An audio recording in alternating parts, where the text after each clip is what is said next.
ನಮ್ಗೆ ಏನ್ ಮಾಡಿದ್ರು ಚಂದನೆ, ಯಾಕಂದ್ರೆ ಏನೇ ಮಾಡಿದ್ರು ನಮ್ಮ ಸಿನಿಮಾ ನಮ್ಮ ಮಗು ಥರ ನಾವು ಯಾವಾಗಲೂ ಎಲ್ಲ ಇಷ್ಟಪಡ್ತೀವಿ. ಬಟ್ ಅಲ್ಟಿಮೇಟ್ಲಿ ಇದು ಜನಗಳಿಗೋಸ್ಕರ ಮಾಡೋದ್ರಿಂದ ಅವ್ರ ಅಭಿಪ್ರಾಯ ನಮ್ಗೆ ಮುಖ್ಯ ಆಗುತ್ತೆ. ತುಂಬ ಮಜಾ ಇತ್ತು. ರಾಜ್ಬಿ ಶೆಟ್ಟಿ ಅವರು ಉಪೇಂದ್ರ ಅವ್ರ ಜೊತೆ ಮಾಡೋದು ಭಾಳ ಮಜಾ ಆಯಿತು. ಯಾಕಂದ್ರೆ ಯಾವಾಗಲೂ ಹೇಳ್ತಾ ಇದ್ರು ಉಪೇಂದ್ರ ನನ್ನ ಫೇವ್ರೆಟ್ ಪರ್ಸನ್ ಅಂತ. ಯಾವಾಗಲೂ ಅಷ್ಟೇ ಉಪೇಂದ್ರ ನನ್ನ ಫೇವ್ರೆಟ್. ರಾಜ್ಬಿ ಶೆಟ್ಟಿ ಅಷ್ಟೇ ಅಮೇಝಿಂಗ್. ಪ್ರಮೋದ್ ಅವರು ಇದ್ದಾರೆ.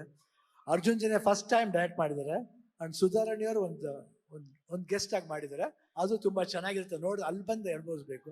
ರಮೇಶ್ ರೆಡ್ಡಿ ಅವರು, ಐ ಥಿಂಕ್ ಎಲ್ಲ ಕ್ರೆಡಿಟ್ ರಮೇಶ್ ರೆಡ್ಡಿ ಅವ್ರಿಗೆ ಹೋಗ್ಬೇಕು. ಯಾಕಂದರೆ ಇಂಥ ಒಂದು ಸಿನಿಮಾ ಕೈ ಹಾಕೋದು ದೊಡ್ಡ ವಿಷಯ. ಅದರಲ್ಲಿ ಇಂಟ್ರೆಸ್ಟ್ ತಗೊಂಡು ಆ್ಯಂಡ್ ಅರ್ಜುನ್ ಜನ್ಯ ಸ್ಕ್ರಿಪ್ಟಿಂಗ್ ಇರ್ಬೋದು, ಫಸ್ಟೇ ನಮಗೆ ಇದು ನೋಡೋಕ್ಕೂ ಮುಂಚೆ ನಾವು ಅನಿಮೇಷನ್ಲಿ ನೋಡಿದ್ವಿ, ಇಡೀ ಸಿನಿಮಾನ ತೋರಿಸಿದ್ರು. ಅದೇ ಇಂಟೆಲಿಜೆಂಟ್ ಅವರು. ಇವಾಗ ನೋಡ್ತೀನಿ, ನನಗೇನು ಗೊತ್ತಿಲ್ಲ, ಒಂದು 3rd 6th ಅಂತ ಹೇಳ್ತಾ ಇದ್ದೆ. ಸಿನಿಮಾ ರಿಲೀಸ್ ಆದಮೇಲೆ ಅರ್ಜುನ್ ಜನ್ಯ ಎಲ್ಲೋ ಹೋಗ್ತಾರೆ ಅವರು. ಇದು ನಮ್ಮ ಪಿಕ್ಚರ್ ಅಂತ ನಾನು ಹೇಳ್ತಿಲ್ಲ, ಬಟ್ ಆ್ಯಸ್ ಅನ್ ಅಭಿಮಾನಿಯಾಗಿ he has done a very good job. He has work very hard. And ನಾವೆಲ್ಲ ಬಂದು ವರ್ಕ್ ಮಾಡಿದ್ದೀವಿ ಅಷ್ಟೇ. But we have supported him and for him ಈ should get a very good name ಅನ್ನೋದು ನನ್ನ ಆಸೆ. And producer amazing. ಅಣ್ಣ, ಇಲ್ಲಿವರೆಗೂ ವೇದಿಕೆಗಳಲ್ಲಿ ನಿಮ್ಮ ಡಾನ್ಸ್ಗೆ, ನಿಮ್ಮ ಎನರ್ಜಿಗೆ ನಾವು ಪ್ರೀತಿಯಿಂದ ದೃಷ್ಟಿ ತೆಗಿತಿದ್ವಿ.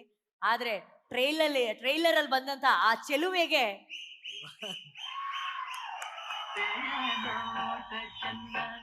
ಐ ಥಿಂಕ್ ಇದು ಆ ಗೆಟಪ್ ಮಾಡಿದೆ ಚಿಂತನ್ ಚಿಂತನ್ ಚಿದು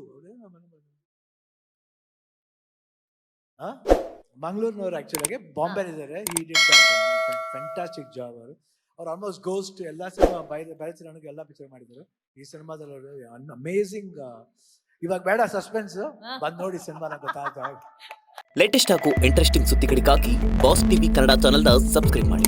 ಹಾಗೆಯೇ ಬೆಲ್ ಐಕಾನ್ ಪ್ರೆಸ್ ಮಾಡಿ. ಇದರ ಜೊತೆಗೆ ಫೇಸ್ಬುಕ್, ಇನ್ಸ್ಟಾಗ್ರಾಮ್, ಎಕ್ಸ್ನಲ್ಲೂ ಮಿಸ್ ಮಾಡದೆ ಫಾಲೋ ಮಾಡಿ.